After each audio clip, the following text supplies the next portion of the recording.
కానీ మరి ఏ డబ్బులు ఇవ్వకుండా ఈ చూపించిందిగా అందరికి, మరి ఆమెనేమనాలి అనుశ్రీ గారిని.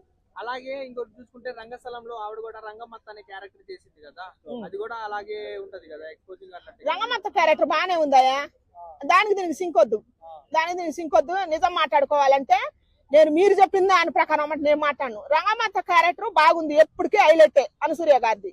కాకపోతే జానవి కపూర్ గారిది మాత్రం బాగోలేదు, అది నిజంగానే బాగోలేదు. చచ్చిపోయిన శ్రీదేవి కూడా చూస్తే మళ్ళా చచ్చిపోద్ది, బాగోలేదు అది, ఇది నిజం. అంటే మేకప్ ఆర్టిస్ట్ నిన్న మాట్లాడుతూ హీరోయిన్ అద్దన్న కూడా బుచ్చిబాబు అలానే ఏమని చెప్పిందట డైరెక్టర్ బుచ్చిబాబు.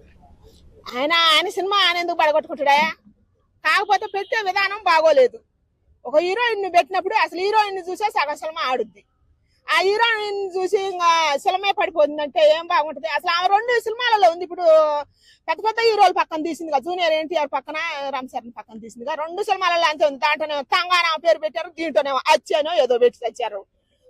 ఏం బాగుండి చచ్చింది, దాంట్లో లంగామోనే పెట్టారు, దీంట్లో లంగామోనే పెట్టారు, దానికి కూడా వాల్యూ పోయింది అనమాట.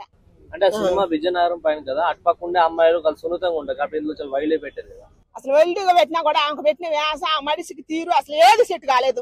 ఆమెదైతే బాగోలేదు అయ్యా, ఆమెదైతే హీరోయిన్ గా ఆమెది అసలు ఏం బాగోలేదు. వీళ్ళు కావాలని చూపించింది ఏం లేదు.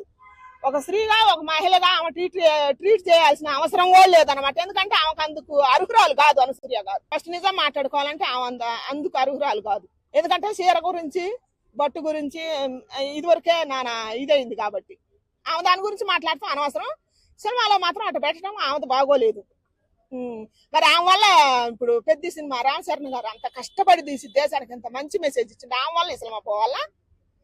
ఉన్న మెసేజ్ చూడొచ్చు. ఆమె 10 నిమిషాలే, ఆ 10 నిమిషాల కోసం ఇప్పుడు 30 సినిమా పోవాలా? పోకూడదు కదా, అందుకని ఇట్ట కూడా చూడాలి. సినిమాలో అంటే డబ్బులు ఇచ్చి ఇట్లా చేపిస్తాను అంటాం, ఆడపిల్లగా ఆమె మాట్లాడతాం కరెక్టే, కానీ మరి ఏ డబ్బులు ఇవ్వకుండా